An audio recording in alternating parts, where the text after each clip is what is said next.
Okay. Go. So, season 4, episode 9. This one is called After. After. Okay. So this is a pretty boring episode. It is. It's a boring filler episode. Yeah. So it starts with like a sky shot like coming down on the tank that's burning and all the walkers that are like attacking it, right? Yes. And what did you say about that? That's like a It's kind of reminiscent of in the first and then the second episodes when Rick is in the tank in Atlanta, and then it's like in the first episode they go up and above, and then at the beginning of the next one they go down back to and it. I mean, and like, so this is kind of that tank isn't on fire.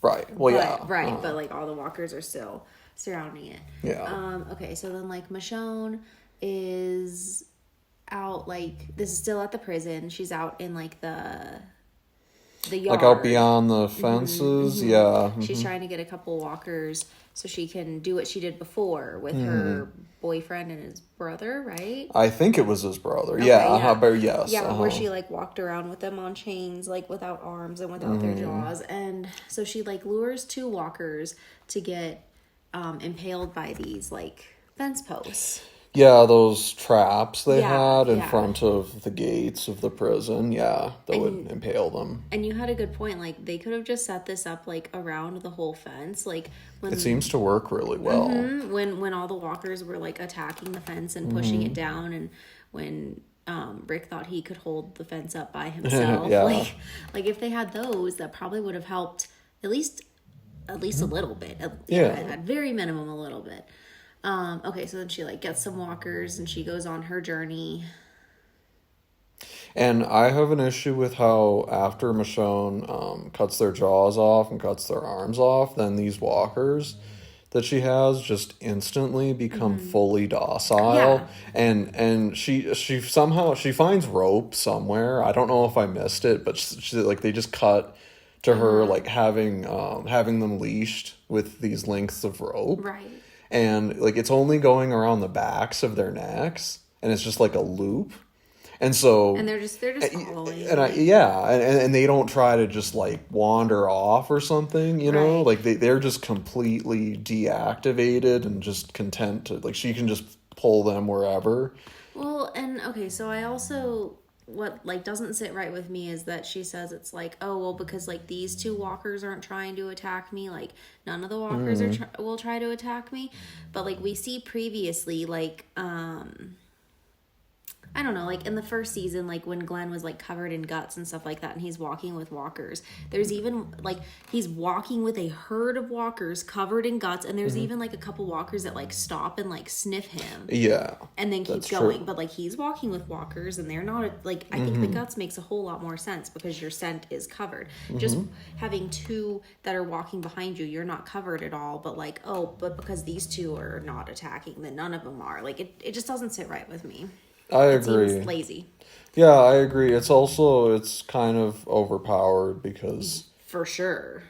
Like, do you even need 2? I mean, could you just have...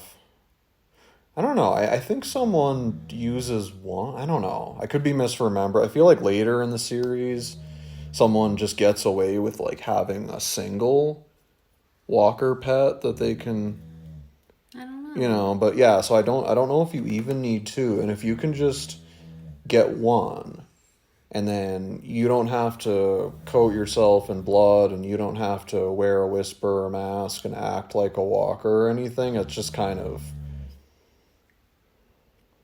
like, really, if that's the case and it's as easy as Michonne makes it look, then the Whisperers didn't even need to put masks like on. They didn't even need to put as much effort into it as they did. Like they just didn't walk with them. Yeah, they could just, just have like each have at least 1 walker. I mean, I guess then they wouldn't blend in to other That's survivors. True. So I guess that part of it wouldn't work. So Michonne sees Herschel's head, which is a walker. Yeah. And she gets like super emotional about it. And it's like I don't know. Like, why are you getting so emotional? You like, because he's the oldest man in the world. Yeah, I guess so.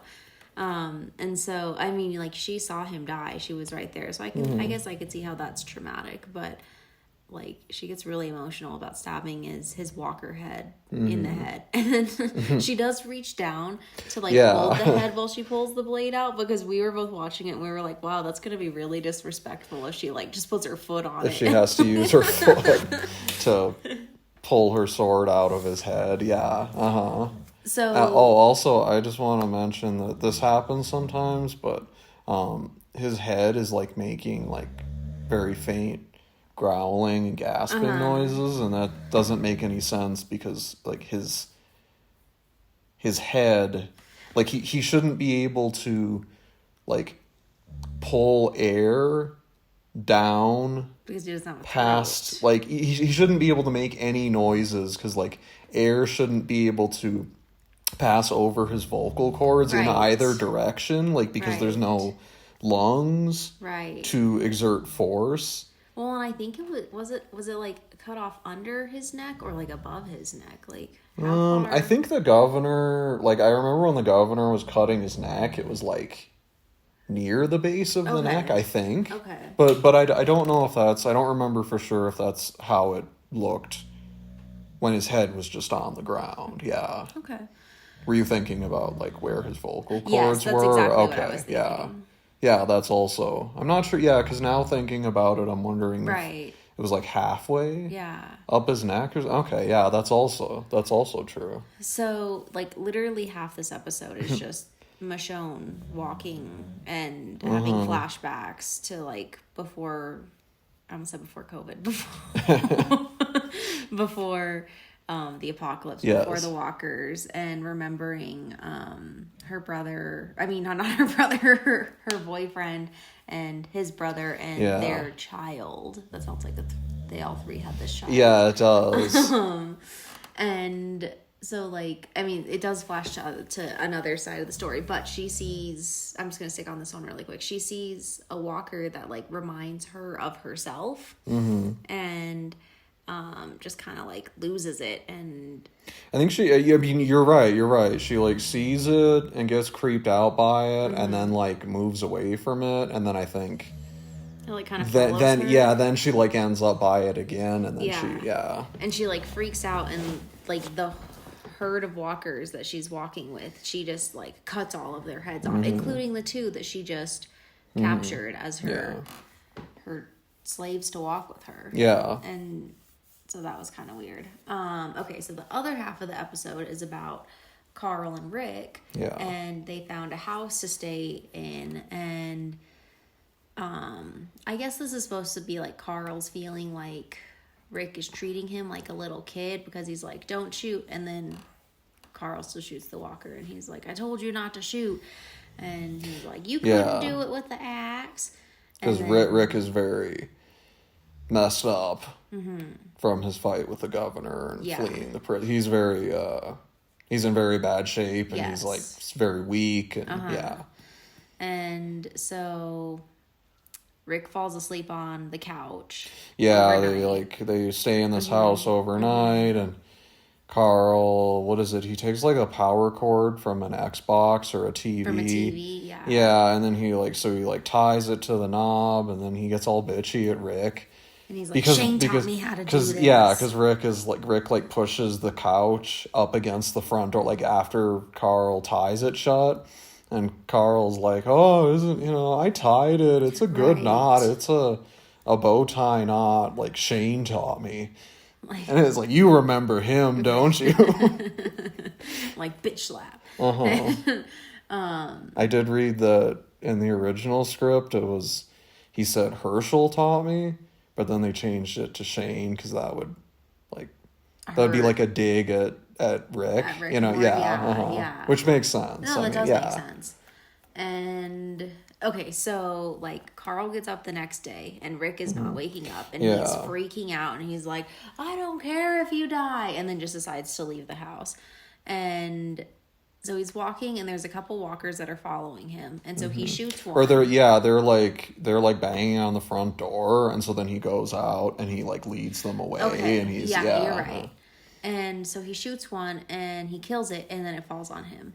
And so then like he's pinned to the ground, and then another one's walking towards him, and he shoots it, and it falls on him. Yeah. And then there's a third one that's walking, and he shoots it, but it takes him a couple shots to get this one, and it falls on him. And I'm just like, man, this totally sets up for like one to like pop out from the other side. Or something. And he has no idea. But this third one that he shoots, like instantly there are maggots coming out of its head. Yeah. And that, and no, I agree. That doesn't make sense. No, That instantly. yeah, like if you shot it, then it's not like maggots inside there would just start emerging like the instant you shoot a hole in it or anything. Yeah, no, it's kind of, that does not make sense. So then he goes back to the house and he finds a walker in the house, and he ends up like trapping this walker in a room. Oh, I think that's Is that not their house? Wait, no. Oh, yeah, like the one where he writes on the door. Yeah. Oh, that's because then he like just goes out and to find looks. food. Yeah, he's just like searching other houses. Yeah. Okay, so he finds a walker in this house, and the walker gets his shoe, and so he writes on the door like, "Walker inside got my shoe, didn't get me." Yeah. And then he finds this unusually large can of pudding and sits on the roof of this house while eating pudding out of the can. And like, I just don't understand why a single household would have this big of a can of pudding. Like, this is like meant for like a daycare or something where you're going to be feeding pudding to like 30 children.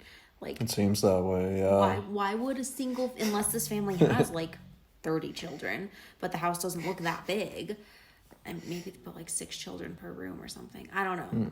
But like, it just doesn't make sense. And he's just sitting on the roof eating this pudding with one shoe.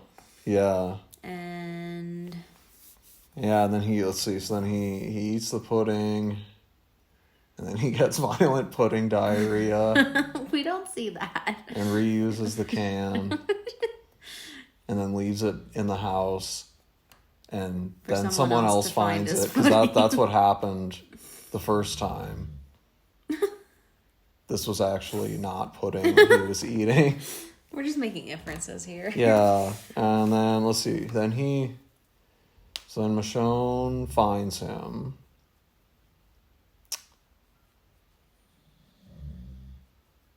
Or does she find Rick? Do you remember? Does she find Rick? I don't think she finds Carl, because Carl Okay. goes back He to the no, house. you're right. Well, I guess he was talking. No, I was thinking of when he's like, I ate 112 ounces of pudding. So Carl goes, Same consistency coming out as going in. Jesus. Okay, so Carl is back at the house, and Rick still hasn't woken up. Like you said, he's like pretty badly injured. And then at one point, I can't remember when exactly it was. When is he just like shouting at Rick and like saying how much he hates Rick and like Rick's such a failure? I think that was like maybe when he before. woke up. Yeah. Before he he and went Rick out would not searching wake for up. food. Yeah. And so then like Rick is waking up, and he's like, and he's like crawling off the couch, and he's not saying anything. And Carl is being a little bitch, and he's crying. And even though he just told Rick that like he didn't care if he died, he's like, I can't do it. I was wrong. You could like do it. Just kill me, basically. And he's even though he could get up if he wanted to. Oh yeah, he could totally get away. Even if Rick could turn into a walker, he could easily get away. Yeah. But then he's like, Carl. Yeah. And Carl's like, oh my God, you're alive. And then they reconcile. Then he tells him about the pudding. Which is 112 ounces, which is, I think, is a very strange amount, because 128 is a gallon, but it's not a gallon of pudding. It's 112 ounces. But I looked it up, and apparently that is an actual pudding size. In Google, I typed in 112 ounces of, and the first recommendation was pudding. And I was like, whoa. That's weird. How many people are searching 112 ounces of pudding? Apparently more than just me. Yeah. I also think it might have been paint. It looked like a paint can. I think it might have been actually brown paint that he was eating. Yeah, and then let's see. So then Michonne finds them. and she's relieved. And then, she's knocking at the door, and then Rick looks and he's like, "Carl, it's for you." And that's yeah. So one thing that I thought about, like, while Michonne is attacking all these walkers, because we saw Herschel's head earlier was a walker, so like she cut off all these heads of all these walkers, and so she basically just leaves a pit of walker heads. So like if someone walks in, they could get bitten. Yeah. Yeah. But then I was also thinking, okay, so like a single walker, they go and eat a deer, and then they eat a raccoon, and then they eat a person, and then they eat another deer, and then they eat whatever, like what happens to all that food? Because it's just going on to their stomach, and it's not like all at one time, this is over time. But like, do walkers poop? Does it just sit on their stomach forever? We saw earlier when that walker ate Lori, he became like super distended and like he couldn't move because he had just eaten so much. Like, why don't all walkers look like that? Because they shouldn't poop, because their digestive system shouldn't be working. And so like, why do we not see more distended walkers? Because at this point it's been a while, and we should see a lot more distended walkers, I would think. Yeah, that's true. So I think that the best explanation is that they eat raw meat and then it just passes through their digestive system without being processed, and it just comes out their butts as meat, like the same way it went in. And I think that's the neatest explanation for what happens to the things they consume, is that it just kind of like falls out of them, like it just like slides down their digestive tract and then comes out the other end undigested. That's pretty gross. And you have some kind of problem with that idea. It's gross. Okay. Like, there's not a good explanation. They're all gross, right. But it's gross. Like. And then alternatively, maybe they throw it up once their stomachs get too full. And Why don't they just explode? They should just explode. Well, yeah, but like the fact that we've never seen that means that they couldn't. I mean, you're right that That's the they could. Okay, because I think that would be a good way to portray zombies, as but then they would kind of like almost all have to have burst stomachs. Yeah. Because you could do that, because then they would keep eating and it would just like fall out of their burst stomach, Yes, I mean, I see what you're saying. In my head, like the entire walker explodes, and I know that doesn't make a whole lot of sense. I don't see how that could possibly happen. But I like that explanation. Oh, okay. But okay. That works also. Like, just their stomach explodes, and then so like they can keep eating, and it just like literally falls out of them. Okay. But you would have to show that, because I mean they make it seem like the walkers in this world they eat most of the wildlife. Like that seems to be kind of the implication, because like they have a hard time hunting, they aren't able to just like easily hunt for food most of the time. And if the walkers must be eating most of the game and like most of the wild dogs and stuff. Wild dogs. Because like before they found the prison, they were wandering around in circles for 8 months. Right. And they were having a hard, like Daryl was like shooting something like an owl and like possums and like a dog, I think. But he's supposed to be a very good hunter, but like he was having trouble because there wasn't like an abundance of game, which there kind of should be if there's really no humans left. And because I mean, in reality, walkers should not be able to really eat like wild animals very well. Like sometimes they would, but like in the Walking Dead universe, somehow they're able to get horses and stuff really. We see that several times where it's like, why would the horse just stand there and allow itself to be torn apart? Because they could bite it and then it would die eventually, and then they could go get it. Like that makes sense. But we see horses and tigers and whatnot. Just Sounds stupid. horses and tigers. Yeah, just like, yeah, we see tigers get eaten by Yeah. walkers. Like, There are many, many tigers. Yeah. like, we do see that, but like when you just say that without any context, that sounds really stupid. No, it doesn't. Yes, it does. So then, yeah, so then that's the end of the episode, and yeah, that was very much just like I don't like how after the prison is destroyed, then we just get like it feels like a lot of these episodes where it's Yeah. like two or so characters, and it's just like just them, and it's really like it doesn't need to be a full episode. I don't think. I think this one could have incorporated some more story. Yeah. I don't think it really needed to be like a full episode that's just about these things because nothing really happens. Totally agree. Thank you. We just get like some development for Carl and Rick, and then some backstory for Michonne, where we see that she had a son, and then she had her boyfriend and the other guy, and they were living the real life version of Black Fraser, being very pretentious and talking about modern art exhibits, and so we that kind kinda of see thing. how much Michonne has changed. that's true, yeah, because she's, I think if I'm remembering correctly in the comics, she was supposed to be a lawyer, which is part of what they changed to what's her face. Yumiko? Yeah, in the final season. Yeah. Yeah, they kind of poached part of that. And so I think they're supposed to be very pretentious upper class people.